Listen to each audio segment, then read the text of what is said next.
ചലച്ചിത്ര മേഖലയിലെ വനിതകൾ നേരിടുന്ന പ്രശ്നങ്ങൾ പഠിക്കാൻ സർക്കാർ നിയോഗിച്ച ജസ്റ്റിസ് കെ ഹേമ കമ്മിറ്റിയുടെ റിപ്പോർട്ടിലെ 233 പേജുകൾ വിവരാവകാശ നിയമപ്രകാരം സർക്കാർ പുറത്തുവിട്ടു. ആയിരക്കണക്കിന് സ്ത്രീകളാണ് മലയാള സിനിമയെ കേന്ദ്രീകരിച്ച് ജീവിക്കുന്നത്. അതിൽ പ്രധാന നടികൾ മാത്രമല്ല, ജൂനിയർ ആർട്ടിസ്റ്റുകളായും പിന്നാമ്പുറത്തെ പല മേഖലകളിൽ ജോലി ചെയ്യുന്നതായിട്ടും നിരവധി സ്ത്രീകളുണ്ട്.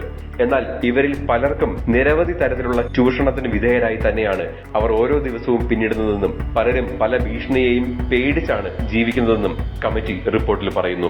അല്പവസ്ത്രം ധരിച്ചാൽ കൂടുതൽ അവസരം ലഭിക്കുമെന്നും പലപ്പോഴും ഇറുകിയ വസ്ത്രങ്ങൾ ധരിക്കാൻ നിർബന്ധിക്കുന്നുവെന്നുമാണ് ചൂഷണത്തിനായി ഇടനിലക്കാർ പ്രവർത്തിക്കുന്നുവെന്നും റിപ്പോർട്ടിൽ പറയുന്നു. സിനിമാ മേഖലയിൽ വ്യാപക ചൂഷണമാണ് നടക്കുന്നത്. പോലീസിനെ സമീപിക്കാത്തത് ജീവനിലുള്ള ഭയം കൊണ്ടാണെന്നും പലരും പറയുന്നു. സിനിമയിലെ ഉന്നതർ തന്നെയാണ് പലപ്പോഴും തങ്ങൾക്കെതിരെ അതിക്രമം കാട്ടിയിട്ടുള്ളതെന്നും ചിലർ മൊഴി നൽകിയിട്ടുണ്ട്. മലയാള സിനിമയിലെ പല പ്രമുഖ സംവിധായകർക്കെതിരെയും പലരും മൊഴികൾ നൽകിയിട്ടുണ്ട്.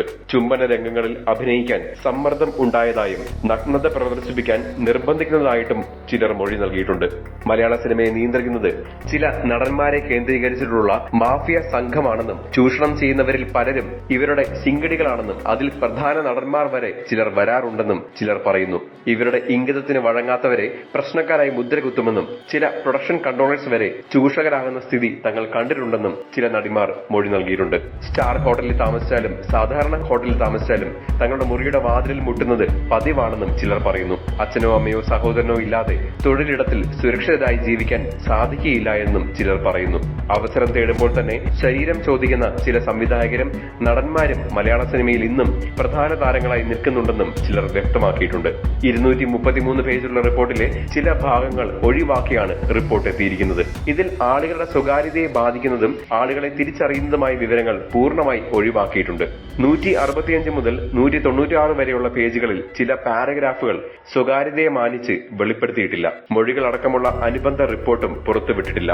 മലയാള സിനിമയിലെ പ്രശ്നങ്ങളെക്കുറിച്ച് പഠിക്കാനാണ് റിട്ടയർഡ് ജസ്റ്റിസ് ഹേമ അധ്യക്ഷയായി കമ്മിറ്റിയെ സർക്കാർ നിയമിച്ചത്. കമ്മിറ്റിയുടെ റിപ്പോർട്ട് 2019 ഡിസംബർ 31-നായിരുന്നു സർക്കാരിന് കൈമാറിയത്.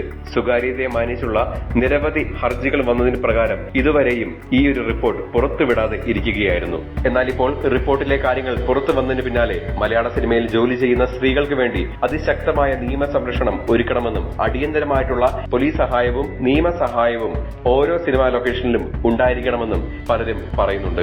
വരും ദിവസങ്ങളിൽ മലയാള സിനിമയിൽ വളരെ നല്ല മാറ്റങ്ങൾ ഉണ്ടാകുമെന്ന് നമുക്ക് പ്രതീക്ഷിക്കാം. ഈ വിഷയത്തിൽ നിങ്ങളുടെ പ്രതികരണങ്ങൾ ഈ വീഡിയോയ്ക്ക് താഴെ കമന്റായി രേഖപ്പെടുത്തൂ.